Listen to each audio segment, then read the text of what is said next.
proteger a Julian Assange, se dedicaron en forma absolutamente ilegal, atentando contra el derecho a la privacidad, atentando contra los derechos humanos, a espiar a Julian Assange, cooptados por la CIA.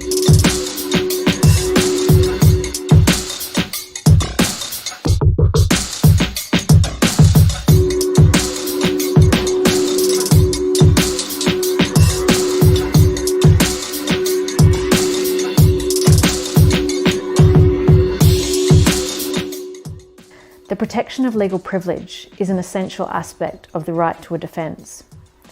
The fact that we now know, as a result of criminal proceedings brought in Spain, that the company inside the Ecuadorian embassy was recording our private legal conversations with Julian Assange and handing them to the United States in the context of the United States seeking to prosecute and extradite him when we were preparing his case, raises serious concerns about the prospect that he could have a fair trial in the United States.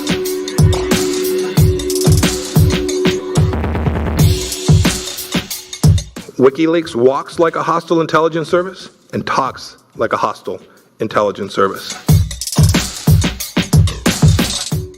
Now, what makes you think Julian Assange is going to get justice in the United States, in a court in East Virginia, where the jury is selected from a population where 85% are employed by CIA, NSA, DOD, or DOS, in a court where no one has ever been acquitted? We're thinking there's going to be a fair trial.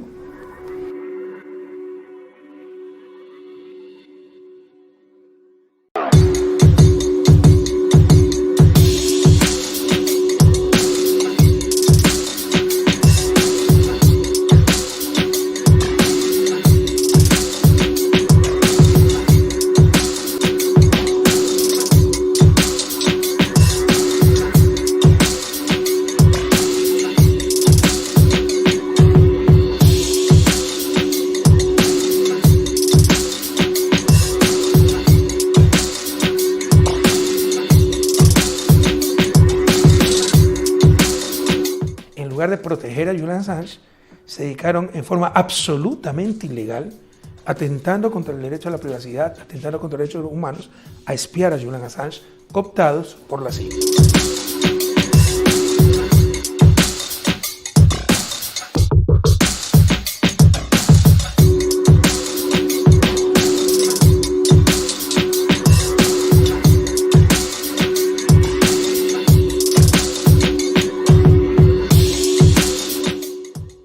The protection of legal privilege is an essential aspect of the right to a defence. The fact that we now know, as a result of criminal proceedings brought in Spain, that the company inside the Ecuadorian embassy was recording our private legal conversations with Julian Assange and handing them to the United States in the context of the United States seeking to prosecute and extradite him when we were preparing his case, raises serious concerns about the prospect that he could have a fair trial in the United States.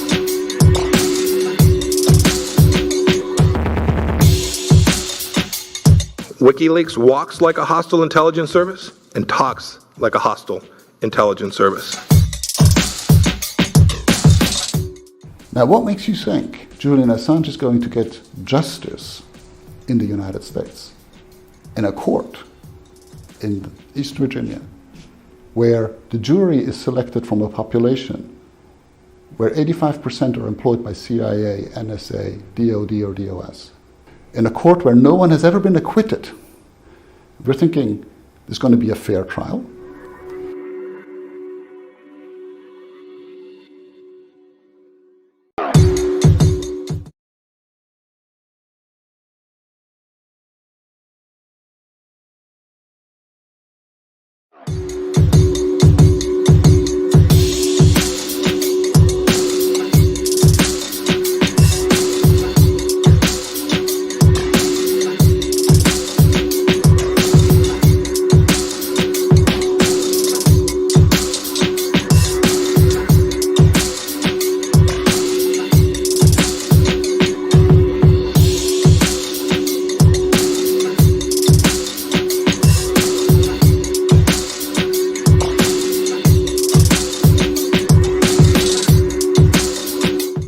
lugar de proteger a Julian Assange, se dedicaron en forma absolutamente ilegal, atentando contra el derecho a la privacidad, atentando contra los derechos humanos, a espiar a Julian Assange, cooptados por la CIA.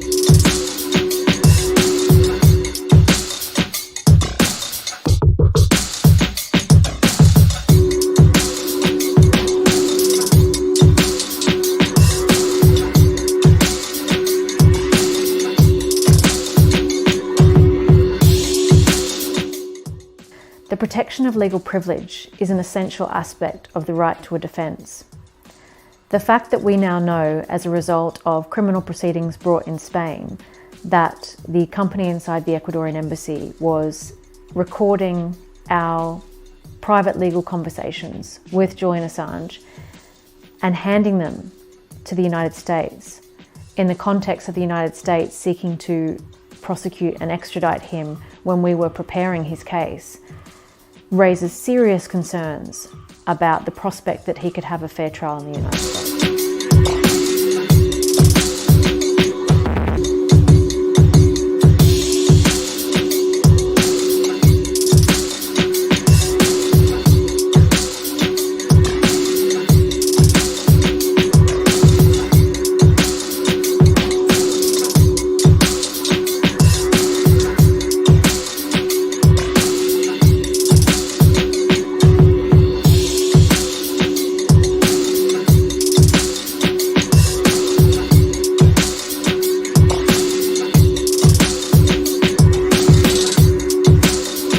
En lugar de proteger a Julian Assange, se dedicaron en forma absolutamente ilegal, atentando contra el derecho a la privacidad, atentando contra los derechos humanos, a espiar a Julian Assange, cooptados por la CIA.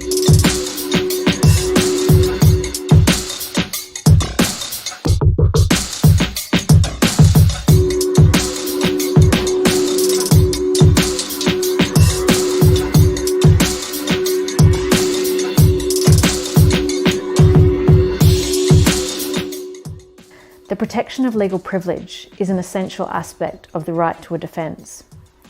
The fact that we now know, as a result of criminal proceedings brought in Spain, that the company inside the Ecuadorian embassy was recording our private legal conversations with Julian Assange and handing them to the United States in the context of the United States seeking to prosecute and extradite him when we were preparing his case, raises serious concerns about the prospect that he could have a fair trial in the United States.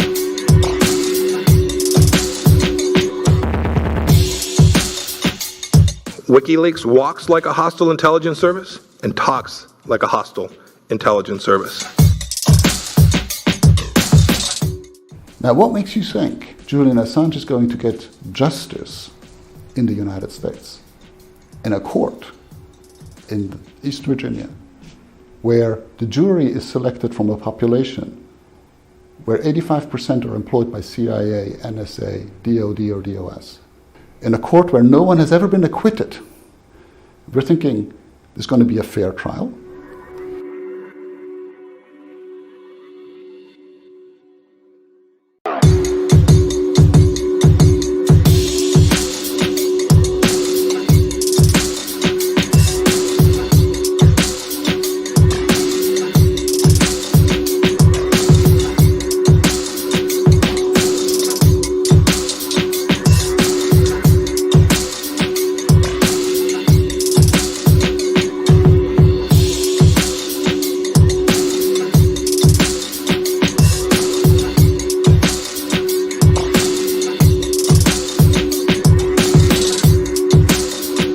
En lugar de proteger a Julian Assange, se dedicaron en forma absolutamente ilegal, atentando contra el derecho a la privacidad, atentando contra los derechos humanos, a espiar a Julian Assange, cooptados por la CIA.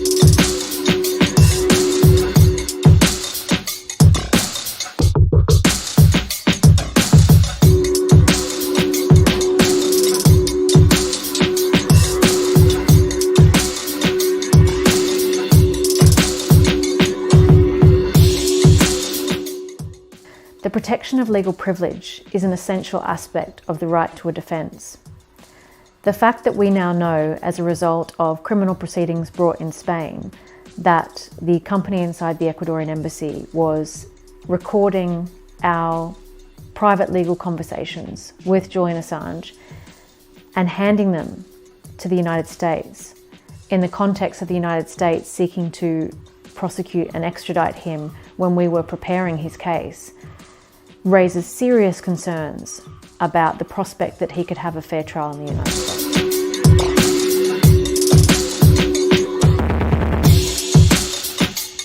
WikiLeaks walks like a hostile intelligence service and talks like a hostile intelligence service. Now, what makes you think Julian Assange is going to get justice in the United States, in a court in East Virginia, where the jury is selected from a population where 85% are employed by CIA, NSA, DOD, or DOS, in a court where no one has ever been acquitted? We're thinking there's going to be a fair trial.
En lugar de proteger a Julian Assange, se dedicaron en forma absolutamente ilegal, atentando contra el derecho a la privacidad, atentando contra los derechos humanos, a espiar a Julian Assange, cooptados por la CIA.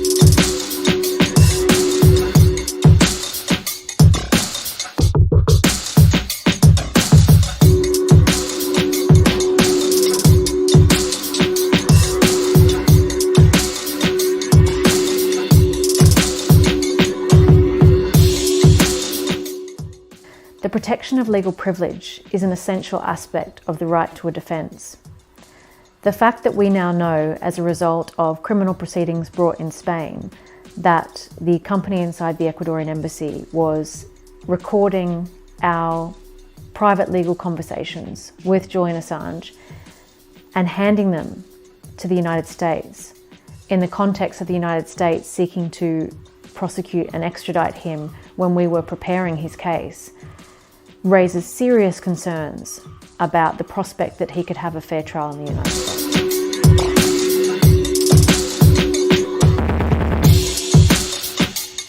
WikiLeaks walks like a hostile intelligence service and talks like a hostile intelligence service.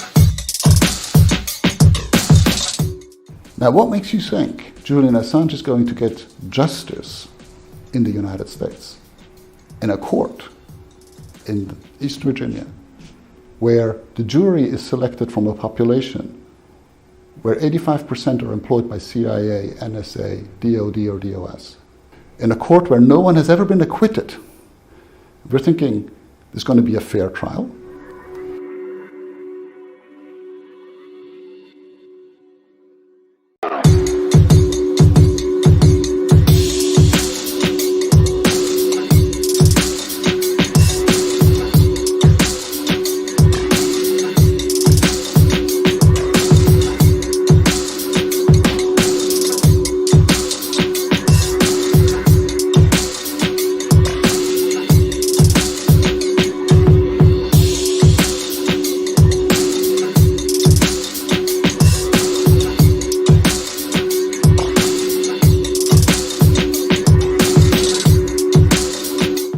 lugar de proteger a Julian Assange, se dedicaron en forma absolutamente ilegal, atentando contra el derecho a la privacidad, atentando contra los derechos humanos, a espiar a Julian Assange, cooptados por la CIA.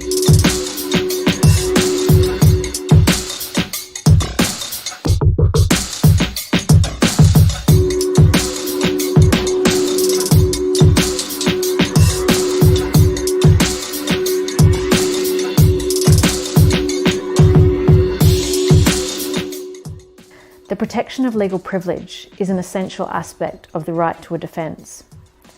The fact that we now know, as a result of criminal proceedings brought in Spain, that the company inside the Ecuadorian embassy was recording our private legal conversations with Julian Assange and handing them to the United States in the context of the United States seeking to prosecute and extradite him when we were preparing his case, raises serious concerns about the prospect that he could have a fair trial in the United States.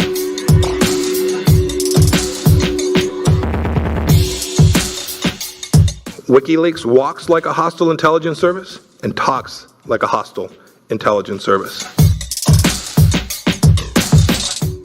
Now, what makes you think Julian Assange is going to get justice in the United States, in a court in East Virginia, where the jury is selected from a population where 85% are employed by CIA, NSA, DOD, or DOS, in a court where no one has ever been acquitted? We're thinking there's going to be a fair trial.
En lugar de proteger a Julian Assange, se dedicaron en forma absolutamente ilegal, atentando contra el derecho a la privacidad, atentando contra los derechos humanos, a espiar a Julian Assange, cooptados por la CIA.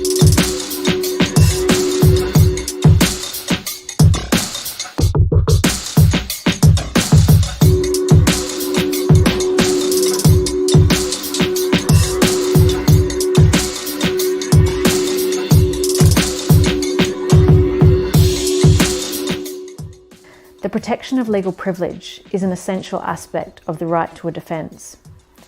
The fact that we now know, as a result of criminal proceedings brought in Spain, that the company inside the Ecuadorian embassy was recording our private legal conversations with Julian Assange and handing them to the United States in the context of the United States seeking to prosecute and extradite him when we were preparing his case, raises serious concerns about the prospect that he could have a fair trial in the United States.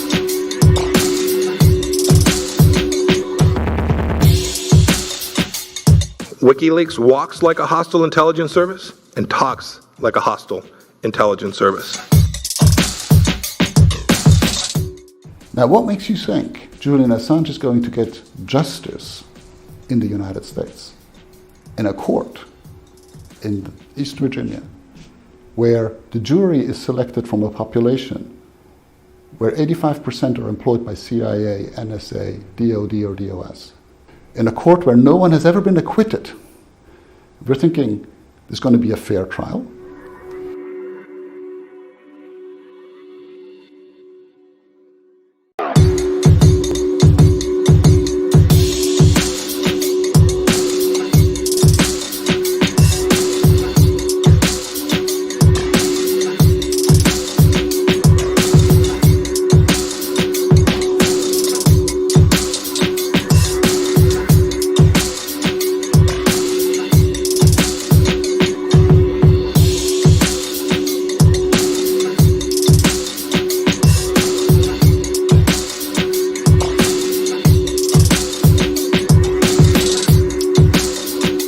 En lugar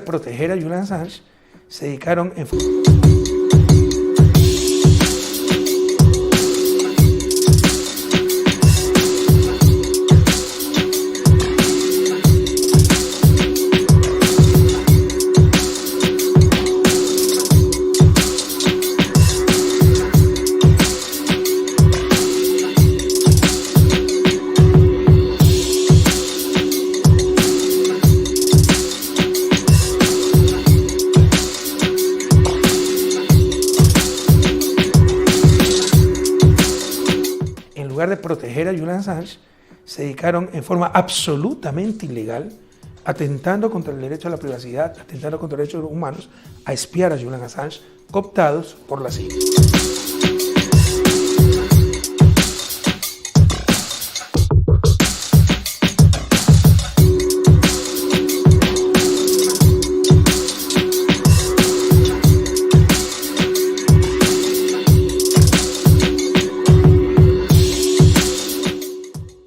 The protection of legal privilege is an essential aspect of the right to a defence.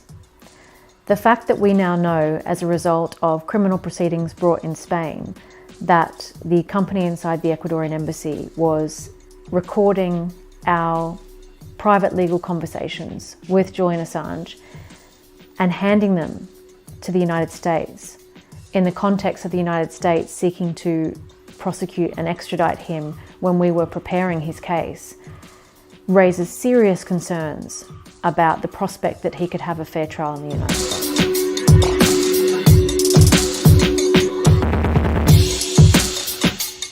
WikiLeaks walks like a hostile intelligence service and talks like a hostile intelligence service. Now, what makes you think Julian Assange is going to get justice in the United States, in a court in East Virginia, where the jury is selected from a population where 85% are employed by CIA, NSA, DOD, or DOS, in a court where no one has ever been acquitted? We're thinking there's going to be a fair trial.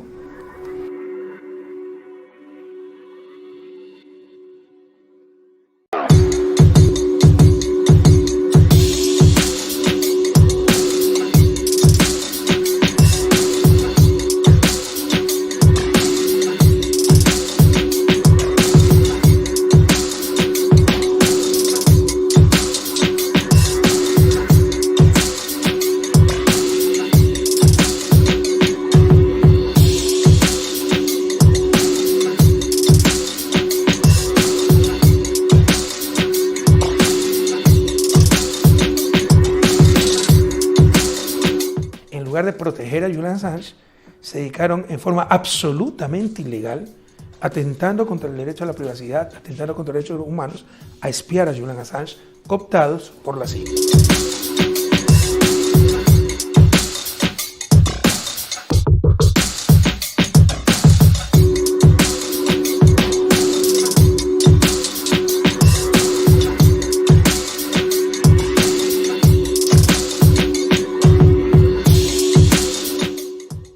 The protection of legal privilege is an essential aspect of the right to a defence.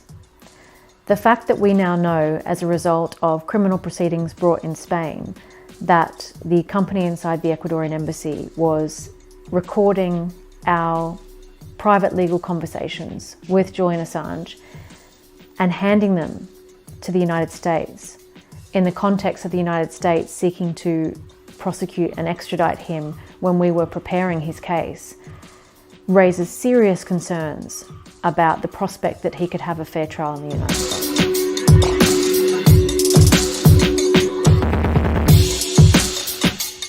WikiLeaks walks like a hostile intelligence service and talks like a hostile intelligence service.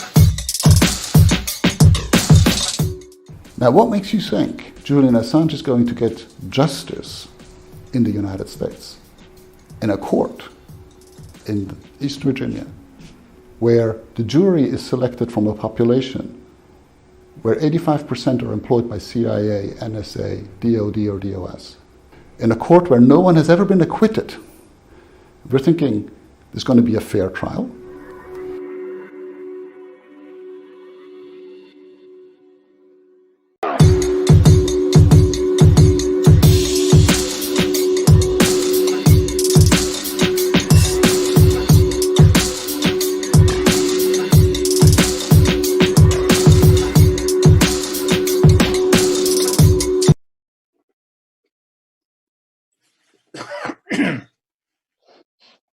Bless you.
COVID is in the prison system in this country. 2 people have died, 2 prisoners have died in Belmarsh prison where Julian Assange is, and so he finds it difficult. In fact, we'll find it impossible on Monday even to go to the video room safely in order to participate in his own procedural hearing. So his lawyers will be arguing that the whole trial should be delayed. But today we're talking about a wider context than the immediate trial of Julian Assange, important though that is. We're talking about the context of whistleblowing and how what whistleblowers have got to say gets into the press and becomes public knowledge. And we have a panel here that really couldn't be better and couldn't be stronger. John Kiriakou was 14 years in the Central Intelligence Agency and the first serving or former officer to reveal the use of torture by the CIA. Catherine Gunn, who worked at GCHQ and revealed operations against the United Nations at the time of the Iraq War. Her exploits were immortalized in the film Official Secrets last year. And if you haven't seen that film, I very much recommend that you do so. And we're also joined last, but by no means least, by Daniel Ellsberg, who in the Pentagon Papers exposed the truth about the Vietnam War. Welcome to you all. Thank you very much for your time in this discussion. So, as I say, what I'd like to have a look at today is the way in which whistleblowing happens, about why it's important, and then crucially about the role of the press and publishers in making sure that what whistleblowers have to say gets as far as the public ear, becomes part of public political discourse. So first of all, Catherine, let me come to you. Some time has passed, and as I say, you know, you worked on, I know, the film as well, explaining what happened and why it happened. Looking back now, and I thought it might be a moment to ask you, how important did you think it was? Did it turn out to be as important as you thought when you made that incredibly brave stand? Just give us your view now, and that you've had the time for some historical distance. Are you referring to how important I now think it was to do the leak? Yes. I still have no regrets about it, because, you know, nobody knows what their actions will result in. And the truth of the matter is, if things had been done differently, possibly at the time, if, for example, if at the time, if the Observer had decided to maybe work in partnership with other news organizations on the leak, which Martin Bright himself has mentioned, it was not the culture at the time, but, you know, nowadays these things do happen, and newspapers do work together on the same story to bring it to a wider audience. If that had happened, then maybe it would have had a bigger effect. And the other thing is, if MPs at the time, you know, who had personally felt strongly about the issues surrounding the Iraq war, if they had taken that, the front page of that newspaper, the actual report itself in the newspaper, and took it to, you know, Tony Blair or Alice, anybody else within the cabinet office, and said, look, what is going on, then maybe something would have changed, you know. But so who knows that why that didn't happen. That is one of the things that I'm most curious about now, is why those things didn't happen. And do you think, I mean, obviously a huge part of the whole political debate at the time, and even more, I guess, since, was the sort of huge lie of weapons of mass destruction. But it's always seemed to me that what you did contributed to a justified public mood of skepticism about what they were being told. So it's obviously hard to isolate, you know, an individual strand within that. But it's always seemed to me that what you did contributed to that public skepticism. Well, yeah, I don't know, because it was so close to the actual invasion, right? So I think, you know, when that email came out, when I leaked it, I leaked it right at the beginning of February, and it didn't come out until, I think, the 2nd of March. And so it was quite late in the whole process, which had been building up to that moment. But I had become skeptical a long way before that, from having read books and other articles, books specifically by Norman Solomon, Milan Rai, that came out, that were literally rushed into print, I believe, at the last minute. And I happened to find them in the bookshelves in Waterstones. So that added, obviously, to my increased skepticism about it. Mm. Okay, John, let me turn to you. It's an issue which I hope that you can also explore, because I think it's critical, I think, that a wider audience senses what it is that gets people who are in a very difficult situation, where it requires a complete kind of breach with the kind of consensus environment around them. Obviously, a risk of prosecution, ultimately of jail.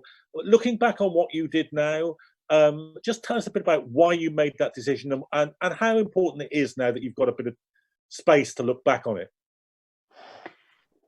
Yeah, Wow. good question. No, that's okay. Like Catherine, I don't at all regret what I did. I'm glad that I did it. The price has been very high. I continue to pay a price. I was involved in a court hearing just in January in which the judge called me an unrepentant criminal. But, you know, you just learn to live with things like that. To tell you the truth, when I made my revelation about the CIA's torture program, I really didn't think it was that big of a deal. The FBI later called it the worst kept secret in Washington. Amnesty International had already published a report saying that the CIA was torturing its prisoners. Human Rights Watch did the same thing. The International Committee of the Red Cross had done the same thing. I was the first person to confirm it, but I certainly didn't think I was offering anything that was necessarily new. I didn't think I had done anything particularly brave in any way. I was disappointed at the way the entire weight of the U.S. government fell on my head, certainly. But in the end, it was worth it. I sort of had to be told that it was important. Later on, John McCain said that the revelation was important because otherwise the American people really would not have known definitively that the government was torturing people in the name of the American people. And so it was worth it. And I would say also, John, that I think it's actually harder now for people to go public with these kinds of revelations than it was in 2007 when I did it, because the government, at least here in the United States, has been so much more proactive in either punishing people or in stopping them before the revelations are made. Just under the Trump administration, for example, punishments for whistleblowers are far worse than they were under Barack Obama. And I thought Obama was so bad that it couldn't get any worse. So, yeah, I think that it's tougher now to make these kinds of revelations. That's why we need WikiLeaks. WikiLeaks, yeah, I don't have to tell you, of course, but I'll tell our viewers. WikiLeaks has never had to retract a story. They've never had to issue corrections. They use first-person documents, original documents, to prove their stories. So that's why we need organizations like WikiLeaks, because it's so hard for individuals to do this on their own with the media or through the media.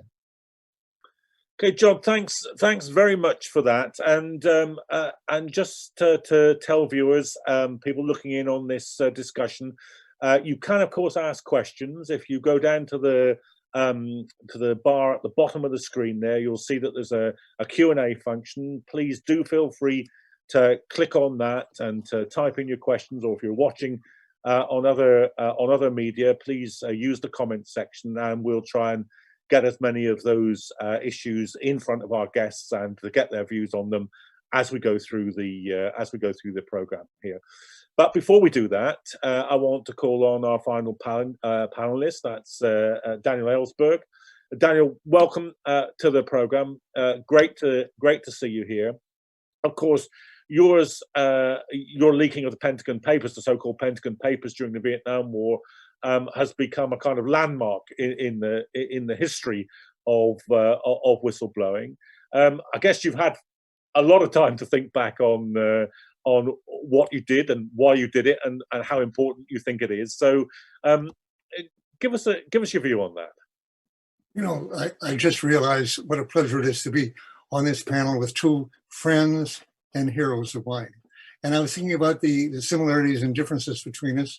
Of the three, almost miraculously, John is the one who went to prison, keeping in mind that no one went to prison for the clearly criminal, under international law, human rights law, and domestic law, crime of torture. No one was even prosecuted for that, I believe. And the one person associated with that program was associated because he rang the bell on it, because he revealed that torture was going on. So that shows the concern of the government, really, and the success of the government in trying to dampen out this possibility that their criminal secrets will be told. Now, listening to Catherine, I remembered she mentioned the dates on which she put it out and when it came out. That month was crucial. Catherine is the one whistleblower known to me, and I've met a lot of them, and I've studied a lot more. I want to meet them because I admire virtually all of them that I've met, and I feel an empathy with them, an identification, and I want to give them any help or advice I can possibly do.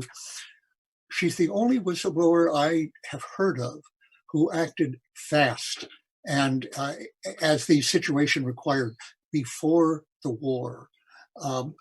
You were asking me, in contrast here, what effect my leaks in 1971 actually had. Well, the long answer would be none at first on the war. big effect on public opinion where it was known, but people were already against the war. Nixon wasn't paying any attention to that. The war got larger the next year with the offensive of 1972. The bombing I was trying to stop was the heaviest in human history in the Christmas season of 1972. So I had to tell people at that time when they asked me, what effect have the Pentagon Papers had? That was a year and a half earlier. And I had to say, none, no effect. The whole anti-war movement has had no effect. Here we are. It's like the effect of the Soviet people, let's say, on the invasion of Hungary or Czechoslovakia or Afghanistan later. No say in this country. Now, that turned out not to be true for reasons that just could not have been foreseen at that point, certainly were unknown to me. Nixon had reason to fear that I had other information on him. The Pentagon Papers ended in '68 before he came into power.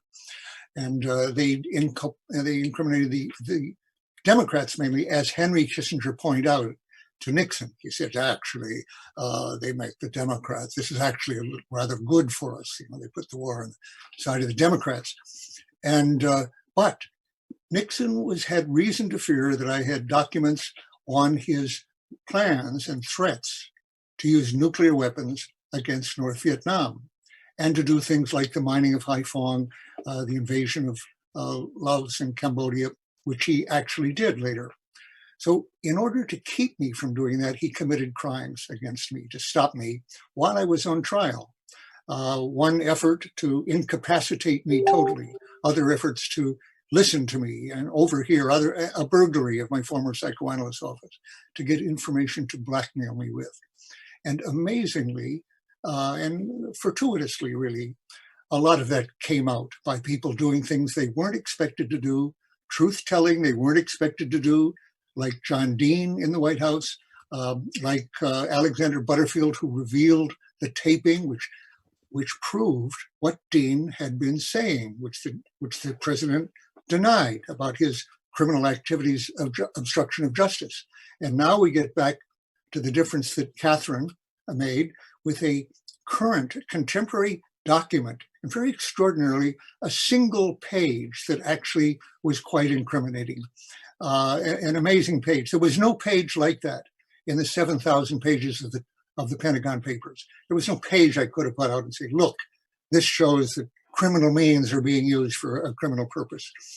And so seeing that and acting extraordinarily fast on that within 48 hours, as I understand it, even or maybe even sooner, she really had a chance of stopping that war that neither John or I had succeeded in doing. And after all, Blair had said, and I believe Blair had said, correct me if I'm wrong, Catherine, that he would not go to war without a second resolution from the Security Council, which Catherine prevented by showing countries like Mexico and Chile, who had been subject to CIA intervention, that the NSA and CIA were at it again, made it impossible for them to vote along with the US, and prevented that second resolution. Now, had people like Claire Short in the cabinet, who had said she would not go along without a second resolution, had she carried that out? Had Robin Cook, who did resign, been more forthright about how criminal and illegal this all was, that could have made a difference. But in particular, if the Observer or others had taken that story much earlier, it could not, I think, have been successfully censored in the US the way it actually was. It was blacked out in the US, though it was front page news everywhere else. And I think things might have been different. It was not her fault. She put it in, and it took weeks and weeks from to check it out and to try other things and so forth. And that was very regrettable. In my case, I had the documents that I put out about the Johnson administration lying us into war unconstitutionally back in '64 when I was in the Pentagon. Looking back, you ask what I regret? Certainly not, of course, putting the Pentagon Papers out finally. But that took me 5 years to do it to the Senate. They held back unconscionably, really, for fear of the political effects on them. It took me a year and a half to give it to the, almost a year and a half, to give it to the Times and put it out, which I should have done much earlier. But no regrets there. But where I have intense regret is that as a government official, like John and Catherine, as I was back in '64, had I put out what was in my safe then, which later came out in the Pentagon Papers, before the war, and at a time when the Senate was controlled by Democrats who were against the war. Very few people realize this is the time. They had a veto-proof majority there. They were against the war, and they had to be lied to. I could have told them that they were being lied to, and I could have given them the documents at that time, which referred to Johnson directly. And I think he would have won the election anyway against Goldwater, who was calling openly for an expansion of the war and lost in a landslide, largely for that reason. And I knew that Johnson was going to carry out much the same policy. Well, people wouldn't have turned to Goldwater because he was proposing the same thing. There would have been no landslide, but that's not important. There would have been no war. I do not believe that had I put out what I could have put out in '64 and early '65, Johnson could have gone to war and millions of Vietnamese lives would have been saved, 58,000 American. So that's a heavy responsibility. I can only say to myself that having no precedent to look at, the thought of doing that just simply never entered my head at the time. If I had and turned back from it, I'd feel even very much worse, horribly, than I do now. But finally, we now have a situation where, for example, just go to yesterday's news and the day before that, we have a president calling for people, and he now says sarcastically, that's absurd if you look at it, to inject themselves with disinfectant, actually acting like Jim Jones in Guyana with his cyanide-laced Kool-Aid. People standing on that stage with him. My son was asking me, how can Fauci, how can Birx stand there and not grab the microphone away and say, this is madness, madness, and people will die as a result? Well, we'll see.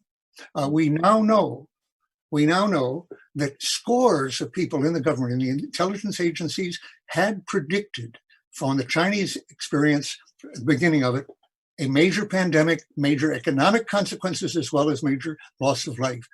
To my knowledge, not one of them spoke to the public or to Congress. Let me stop you there, Daniel, because we will come back to that, because one of the questions that's coming up is asking exactly that issue that you're addressing. But before we do that, the second important issue that I wanted to put to all of you has already actually been asked by Mieke Butner, who's looking in from Berlin, who was saying, who supports you? Who offers publicity for whatever might happen to a whistleblower? And Catherine, let me come back to you, because obviously, those of us who haven't done this, most of us haven't done this.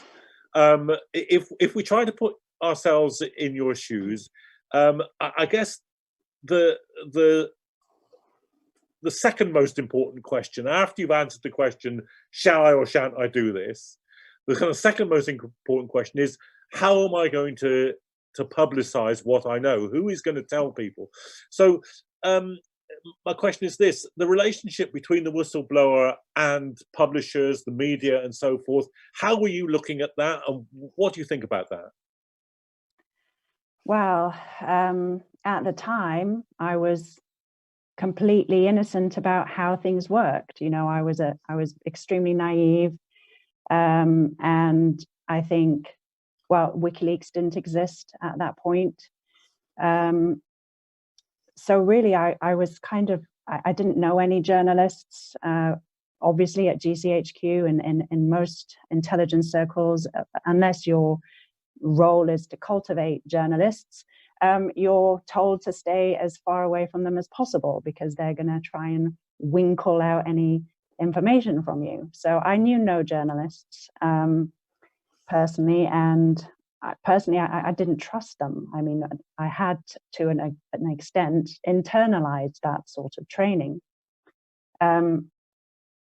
all I knew was that a contact of mine, someone I was friendly with, knew Yvonne Ridley or had met Yvonne Ridley, and that's, you know, that was the only kind of out I had, and that's what I did, without too much planning or forethought. Nowadays, of course, it's a completely different scenario, and there's a lot of, I think not only is it more difficult in some respects because it's very it's traceable, very traceable if you do things online, and even photocopying. You know, people don't realize, but photocopying contains data that can be traced to the actual printer and all this kind of stuff. So, you know, there's all manner of ways of being discovered, which basically it makes it extremely difficult for anybody who wants to do it anonymously. It's virtually impossible. That's an interesting point, because I think most people assume that the kind of proliferation of social media and so forth necessarily makes it easier. It's interesting that you think it makes it more traceable and therefore more difficult to be the whistleblower, at least, if not to spread the information that a whistleblower brings. Well, I mean, I'm by no means an expert, and I'm certainly not an IT expert by any means, but I have read a book by somebody who is, and you know, basically his recommendation, if you want to do this thing, is that you have to plan in advance. You have to buy burner phones and do it with cash, and download encrypted versions of software, and only use that phone once, and then not use it again in order to contact a journalist. You know, there's a lot to consider before you do it. So I think the question is, how do we protect whistleblowers? Because they are 99.9% of the time going to be identified. And that's where I think we need to focus our attentions, is changing the law, and building up networks to protect whistleblowers so there's no backlash against them, or it minimizes the backlash against them. John, I mean, obviously you did end up in prison because of that. Your letters from there became famous, indeed. So your insight into this is important. Did you think that if there were sufficient publicity around what you said, that would protect you, and it didn't? Or what did you feel about the issue of how what you had to say was going to get as far into the public domain as it could do? I didn't think that I was breaking the law. And indeed, the FBI during the Bush administration concluded that I hadn't broken the law. They closed the case against me in December of 2008 after investigating me for a full year. It was only after Barack Obama became president and John Brennan became the Deputy National Security Advisor that Brennan asked the Justice Department to secretly reopen the case against me. I had no idea that I was under investigation for another 3 years. My phones were tapped. I was being followed. My emails were being intercepted. And I was finally charged with 5 felonies, including 3 counts of espionage. But I did think that the publicity would serve to protect me. It didn't. And the reason that it didn't is something that I hadn't anticipated. And that was all major media outlets taking a political position on what I had said. It was odd to me too, because I made my revelations during the Bush administration. And so it was the right-wing media that attacked me and the left-wing media that supported me. That flipped when Barack Obama became president.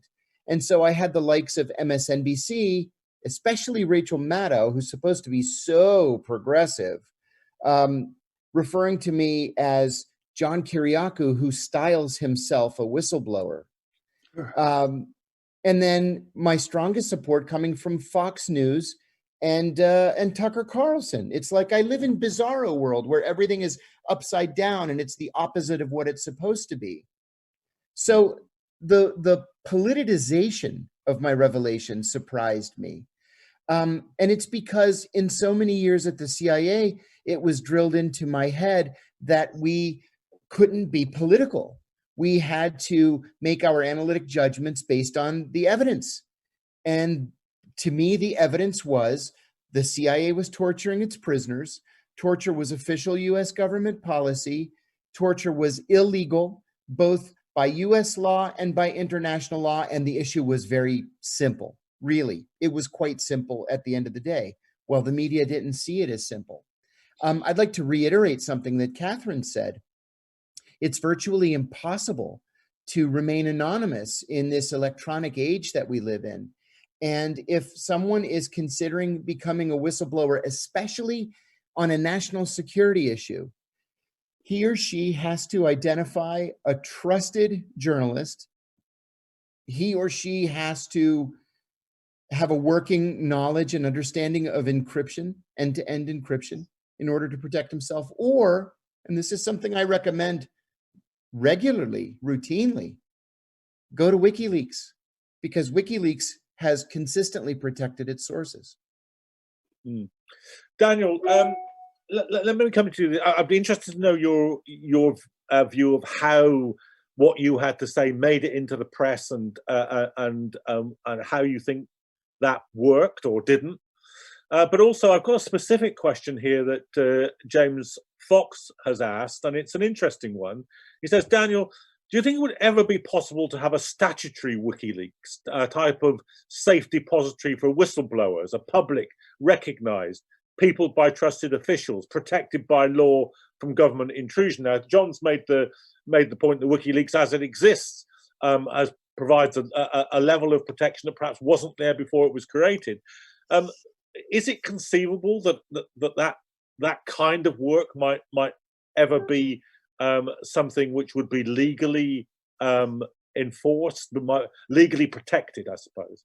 Well, very simply, it is unconstitutional, though the Supreme Court has never ruled on the issue. But I would say very good legal opinion is that it should be regarded as unconstitutional to use the existing Espionage Act, not to charge espionage, although that word is often used, but to charge it under the Act to an official who has, it's a very, very broad, by the way, in the wording there as to who might be indicted, but none of them have recourse to what has been called a public interest defense, or a defense of necessity, that this information, though held secret, and which actually you've promised usually the person to keep secret, must be known to the public, and that the reasons for doing that and the impact of doing that outweighs any government claim of its own privacy being, in a democracy, being infringed on, and so forth. Now, that actually existed for a period under the British Official Secrets Act, and as a result that he could claim a public interest defense, that it was necessary for the public to know that the government had been lying, and so forth. And Clive Ponting, without going into all the details here, showed very clearly that Margaret Thatcher, the Prime Minister, had lied about the sinking of the, I think it was called the General Belgrano battleship during the Falklands War, or the Malvinas War. And the judge virtually gave a directed verdict at the end of that trial to the jury, saying he's clearly violated the law here. And the jury contradicted that and acquitted him, as they were entitled to do. It's sometimes called jury nullification, but in this case, he had made a clear public interest defense, as he should have been able to do. Whereupon, of course, the Parliament quickly changed the law and removed that defense, essentially. So it's become like the American Espionage Act, which was never intended to deal with information leaks to the American people. It was for giving information, especially during war, to an enemy secretly. That's the way it had often been used and has since often been used. I was the first person to face that charge for giving information to the American public. And you ask how that was done. Actually, it wasn't too difficult once I did it. When I made contact with Neil Sheehan of the New York Times, there's a backstory to this, but the bottom line is that he knew the significance of this right away. And a big question was whether they would publish documents that right up to the moment of publication was a matter of uncertainty in the New York Times. And I had given it on the assumption that promise actually that they would use documents. Almost no other paper did, by the way. The Washington Post did not print documents, and I'm not aware whether any of the others did right away, which seemed to be asking for prosecution a little more openly, even though it had never been done. But anyway, it wasn't at that time hard to get documents in. On the other hand, I'd been talking about Nixon's policy, which was based on what I'd been told by people like Morton Halpern, who was the aide to Henry Kissinger, my friend John Paul Vann in Vietnam, and I didn't have documents to show it. And no one believed me, even though I showed, this shows the limitations of whistleblowing, you might say, even though I was showing that 4 previous presidents, 2 of whom I'd worked for, Eisenhower Eisenhower, Kennedy, and Johnson, I worked for 3 of them, had all died in much the same way. People did not believe what I was telling them, that Nixon was doing the same kind of lying and would have the same kind of results of an ongoing war and a larger war. I didn't have the documents. And that's where Catherine, as I say, had a powerful impact there right away. So finally, I would have to say, yes, it is now more likely than before even that you will be identified. The risk is very high. And the personal consequences are likely to be very high, as they were for John, who hadn't broken the law, in fact. And in my case, I would say, had there been a public interest defense, it would have been, and there should be, and there could be, by legislative account. Various lawyers have called for pressing that. It doesn't exist now. What is new, of course, is Donald Trump using that law against the journalist for the first time, Julian Assange. And we'll probably come back to that. But up till now, it's been used only against sources. And I'm saying it should not be in the United States. Catherine, on the other hand, after punting, I guess, was facing a law that didn't allow her a defense, but she had a potential witness, Elizabeth Wilmshurst, who's prepared to say in court that in her legal opinion, the war was illegal.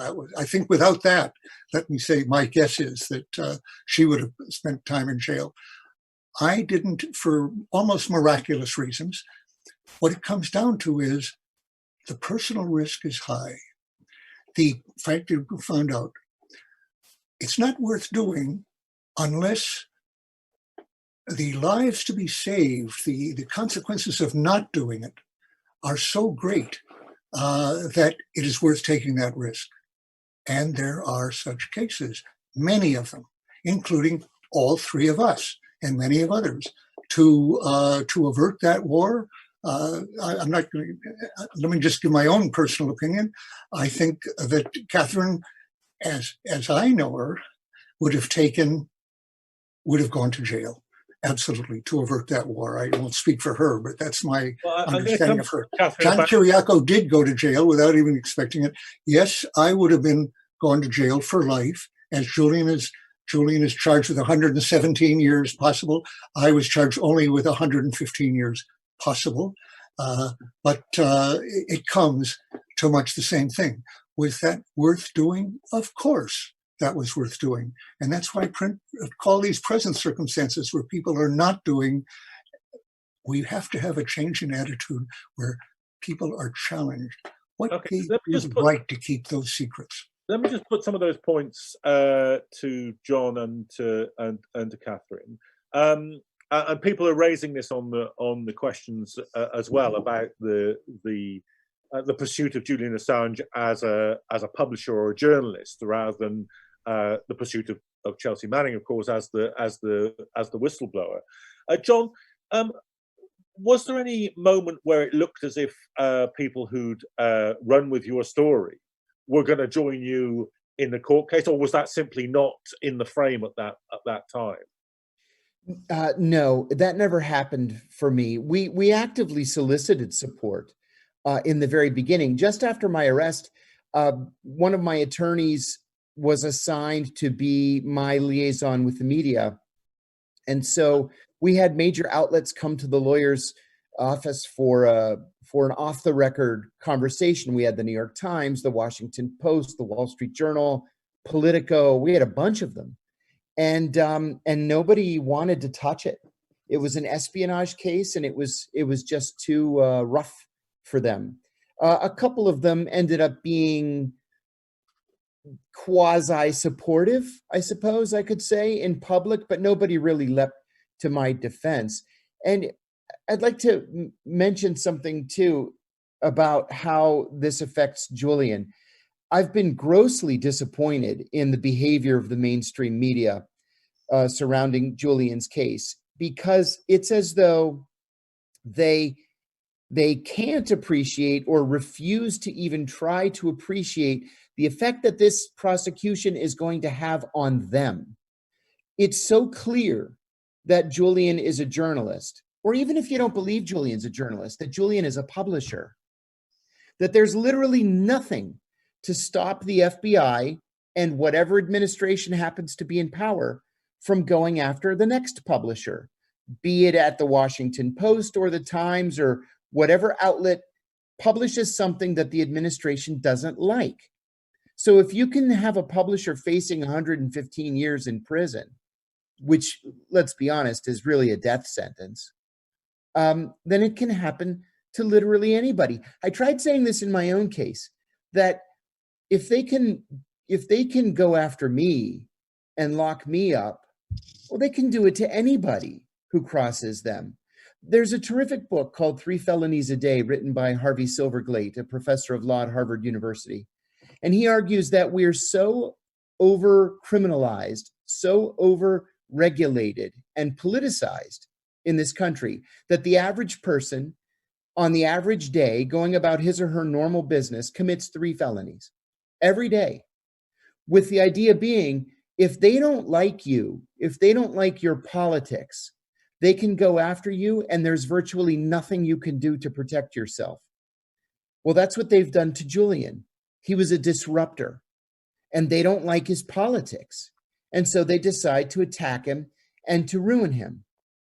Well, who's going to protect him?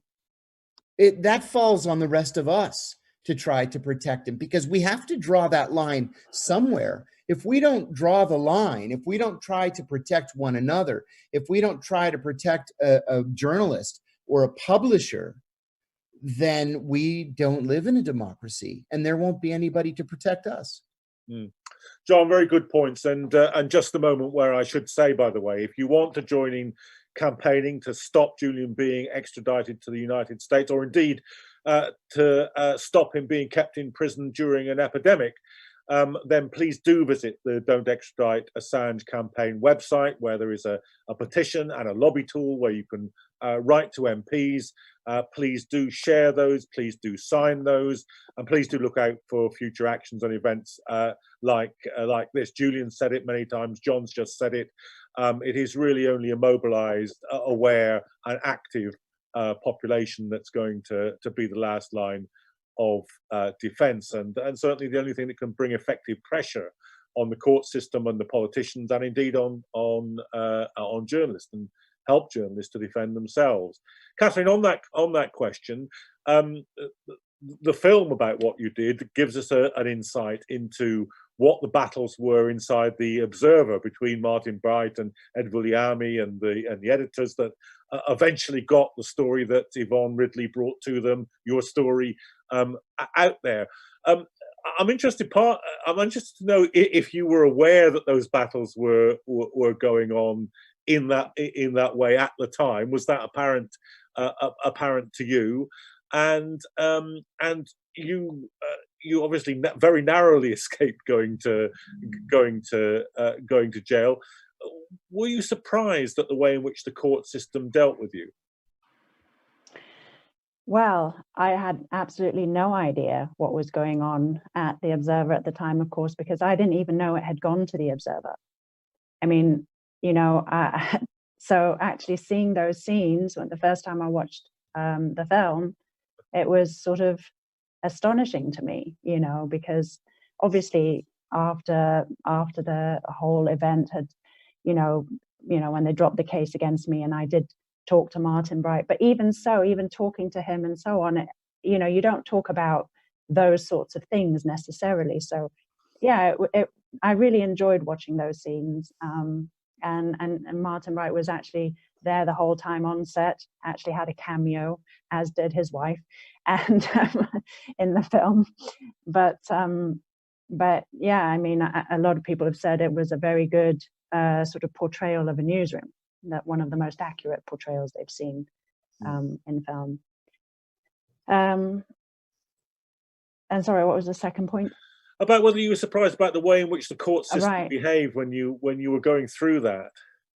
Well, yeah, the whole case was just bizarre.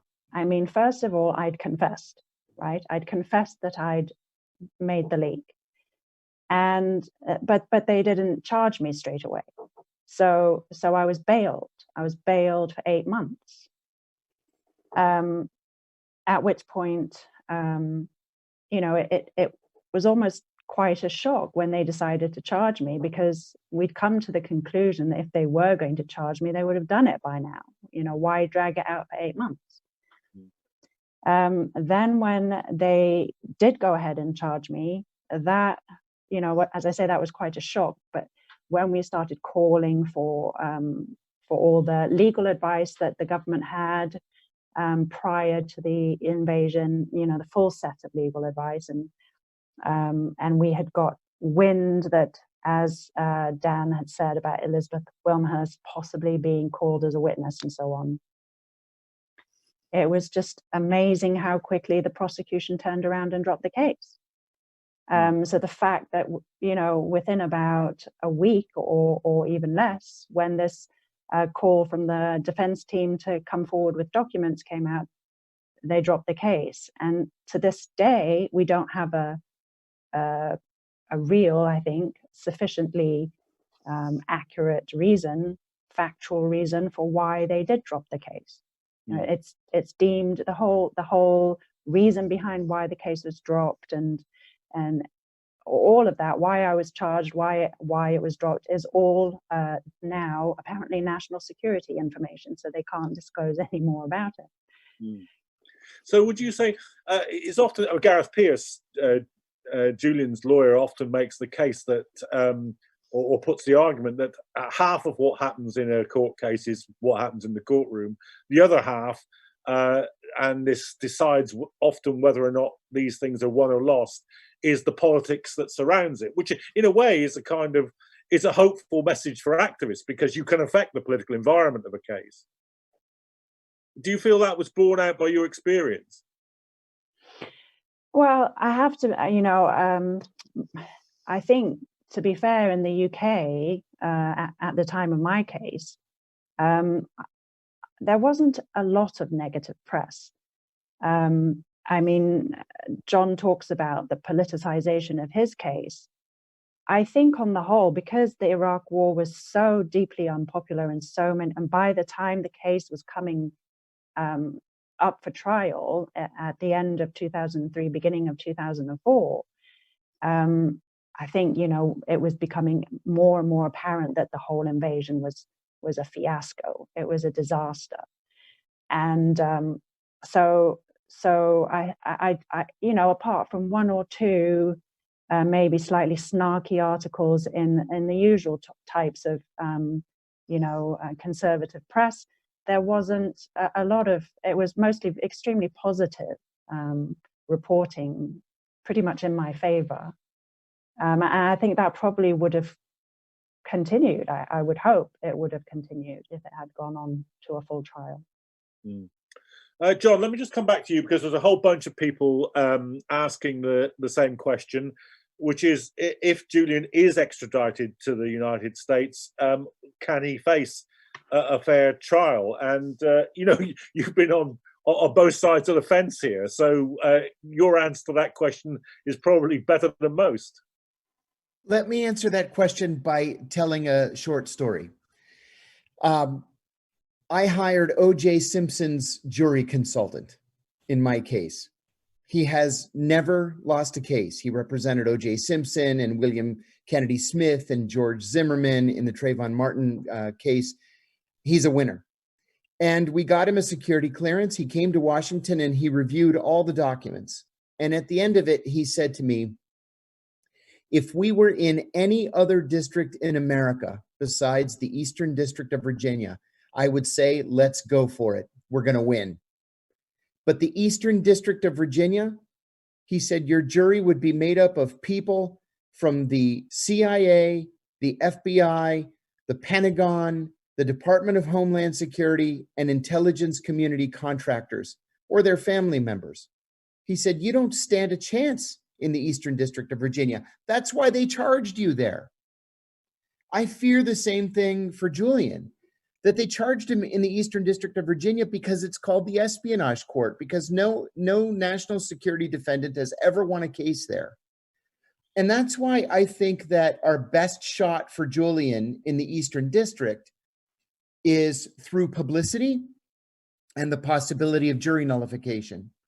We have to get the word out that the man is a journalist, and you can't prosecute journalists for telling the truth. It really is an issue as simple as that. So I think that our real work hasn't yet begun, at least not on this side of the Atlantic. Absolutely, we need to be fighting extradition in the UK. And I think I mean, I'm not an attorney, but I really believe he has a shot in the UK. If he loses that fight for extradition, then it's incumbent on the rest of us here in the United States to constantly talk about this case, to constantly hit home that the man is a journalist, and that this is going to open up a Pandora's box that just we will not be able to close. And so if we can't fight the case in the courtroom, by all means, we have to fight it outside the courtroom. I think that's where we win it. Okay, John, thank you very much for that. Now we're coming up on the hour, so I'm going to make this the last question of the evening to Daniel Ellsberg, and it's one that's cropping up in the comments all the time now, which is, and you touched on it, in the era of coronavirus. How important do you think it is that whistleblowers and organizations like WikiLeaks exist? And I have to say, just having experienced this, as the rest of us have in the past couple of months here in Britain, it's a remarkable thing. And I've said this publicly. I can remember no other time except the refusal by the American state to issue fatalities in the Iraq War, when a modern government has refused to tell its own people how many of them are dying. The statistics are now reckoned to be twice those that the British government is issuing on a daily basis. There have been a huge number of deaths in old people's homes that have been, well, if not covered up, certainly suppressed. So we're in the middle of an information crisis. You know, how can governments plan? How can we know what's happening if we don't have that information? And we're living through a moment where it's not clear that the government is even willing to address the most fundamental statistic that there is: how many people have died. So with that in mind, Daniel, WikiLeaks, that kind of organization, the work that all three of you have been involved in about telling the truth, government transparency, more important than ever? We have an unprecedented situation now, I think, where some 2/3 of the country knows that the president lies every time he opens his mouth. It's no longer a secret. It's no longer something we discover later with somebody like Nixon or someone. They know it right now. 13,000 lies, I think the Washington Post has added up so far. And 1/3 of the country, his base, either doesn't believe that, whatever happens, or doesn't care, whatever happens. And we're in an extraordinary situation where it is at least a very sizable possibility that this man will be reelected. That's a terrible statement to make about the United States of America, my country. Not only did we invite, the electoral system with our electoral college and all, permitted him to share the White House initially, but a second time. I have studied catastrophes for a long time, the possibility of nuclear war, the possibility of an expanded or continued Vietnam War. And that led me to study catastrophes in general. And what I've discovered is that in every case I've looked at, and there must be counterexamples, but I've never found one, there were before the event authoritative voices saying that this was not only possible, but in many cases likely to happen under the actual course of events, despite the later, after they occurred, account in every case. No one could have foreseen this. No one predicted it to me. No one warned it. No, it's always false. So the question then arises, how could it be that the public remained unaware of this? And it's not only government situations, it's also corporate in many cases. The lack of whistleblowers, in other words, virtually every catastrophe, every major failure that comes along, it is useful, it would be useful to ask the question, who knew about this was coming, and what did they do about it? And that's, as I said earlier, that's of course true right here in COVID-19. It's not only how many have died, but how many are predicted to die by authoritative people, and that includes people in the government, even when the president is lying. And what are they going to do about it besides telling a president or his services something that the president has heard from other people as well, and is going to ignore and lie about? Said, I never heard this, and no indication of this, whatever. There really has to be a new ethic here, I would say. And there has to be obviously a place for those people to go. And it's not, it's both a question of whether they'll be identified. Probably they will be eventually. Actually, we need more people who are willing to be identified. Catherine disclosed herself. So did Snowden. Chelsea Manning told me she was going to do it eventually, especially if someone else was charged. So did I, because none of us wanted someone else to be charged in our place and weren't willing to do that. So we did identify ourselves. We took those risks. Was that wrong? Was that martyrdom? Was that crazy? No. The risks involved certainly made that, speaking for myself, in most whistleblowers, the obviously right thing to do, the normal thing, ordinary, didn't think of themselves as being extraordinary at that time. I don't know one who thought, I'm the person. What they did think, as Snowden has put it, as Chelsea's put it, this needs to be out. No one else is going to put it out, so I'll do it. And that third point, which characterizes us all, obviously Catherine here, and John, although he thought it was out already, but he thought, all right, this needs to be out. And that third point of, so I'll do it, is the one that people don't cross. And we need to change that ethic, and we have to have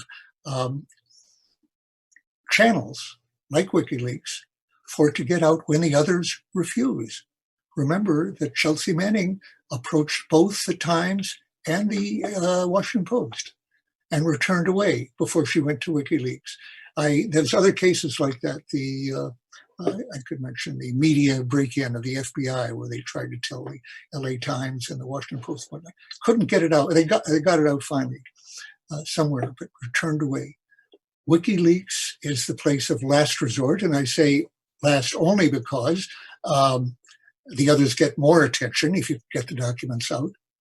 But when they turn it down or they delay, then you need a WikiLeaks. And so I really, as John has put it very well, I won't repeat it, I just totally agree with what he says. Journalists must recognize that the future of a free press in this country depends on these charges not leading to the conviction of Julian Assange. And I have to say, I differ with John maybe just a little, not in hopes, but in prospects. I think if he gets over here, even not in the Eastern District, I don't think he gets away with the way the law is being administered now. He would have had a chance with a different Supreme Court, as in my day, who would say this is an unconstitutional violation of the First Amendment, this use of the Espionage Act. You can't count on that at all. It's not even likely with the current Supreme Court. This court would not have avoided the injunction at that point. The way they did 6-3, it would be at least 5-4 in the other direction. So from a longer term point of view, the law must be changed through Congress to allow a recognition that in some cases the public needs to know, must know, and that overrides the government decisions of secrecy. And for Julian, I really think no extradition. I think if the extradition is here, free press in this country of national security matters has gone down the drain. Okay. Well, thank you very much, Daniel Ellsberg, John Kiriakou, and Catherine Gunn. It was a real pleasure to host you here. And if the audience looking in, hundreds and hundreds of people looking in actually, if they found it half as fascinating as I did, they will have found it very fascinating indeed. And I guess there's one conclusion that I'd like to draw out at the end of this. I was organising the anti-war movement in Britain at the time that Catherine Gunn was being dragged through that. And I knew Yvonne Ridley. We worked with Yvonne Ridley. I had no idea until I saw the film that it was Yvonne Ridley who'd taken your story to the Observer. And the conclusion I draw from that, the lesson of that, I think, is this. Don't ever think that what you're doing doesn't matter. How small it is, sharing this video, signing a petition, going on a protest. Don't ever think that it isn't worthwhile doing, because you never know who else is out there acting in the same way, who else will draw sustenance from the things that you do, and who you will find and begin to coalesce with and organize with and become a collectivity down the line. We're doing what we can here to make sure that Julian Assange never arrives in the United States or in the Eastern District Court. So if you haven't supported us, please do go to the DEA Twitter feed or to the Don't Extradite Assange Facebook page or to our website and give us a hand. We're much stronger if we act together. But for now, thanks very much for watching. And again, my thanks to Catherine Gunn, John Kiriakou, Daniel Ellsberg, an extraordinary panel of people. Thank you for your work. Thank you for your bravery. And thank you for being here tonight. Thank you. Thank you very much, John. Yeah, thank you.